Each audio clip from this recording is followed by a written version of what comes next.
ఇక సమ్మక్క తల్లి మా ఆయన బెట్టింగ్ మానేయాలి, మేడారం హుండీలో బయటపడుతున్న కోరికల చిట్టాలు, మా అక్క కొడుకు ఐఐటి సీట్ రావాలి, ఫారెన్ పోవాలనుకున్న పొల్లతో పెళ్లి కావాలి. అగో ఫారెన్ పోవాలి అనుకున్న పొల్లతో పెళ్లి కావాలి, కరెన్సీపై అంబేద్కర్ ఫోటో ముద్రించాలి, చిట్టీలు రాసి హుండీలో వేసిన భక్తులు, 10 కోట్లు దాటిన జాతర ఆదాయం.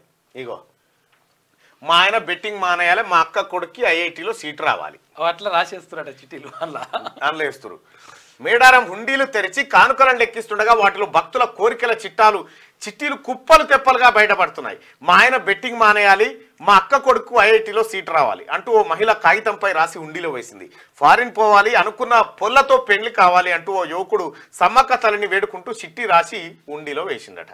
అయితే ఈ బెట్టింగ్ మహారాజు ఏడుండో మరి, ఈ బెట్టింగ్ మహారాజు ఏడున్నాడు ఏం కథ, ఆఖరికి సమ్మక్క తల్లికి చెప్పుకునే కాడదాకా ఆయన బెట్టింగ్ నడుస్తా ఉందంటే బెట్టింగ్ లో బాగుపడ్డోడు ఎవడు లేడు. బెట్టింగ్ క్రియేట్ చేసిన వానికి 70% అవకాశం ఉంటుంది, 30% మాత్రమే మీకు అవకాశం ఉంటుంది.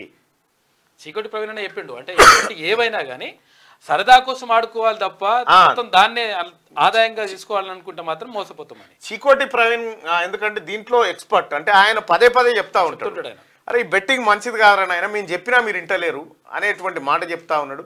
సరే ఏది చెప్పినా కూడా ఈ సమ్మక్క తల్లి మా ఆయన బెట్టింగ్ మానేయాలని కోరుకున్నటువంటి మహిళామణి ఎవరైతే ఉన్నారో, ఈ బెట్టింగ్ కాస్తున్నటువంటి సార్ ఎవరో గాని సారు మీకోసం ప్రధాన పేపర్లో వార్తగా ఆ తల్లి రాబట్టగలిగిందంటే ఇంక ఎవరు చెప్పుకుంటా చెప్పురి.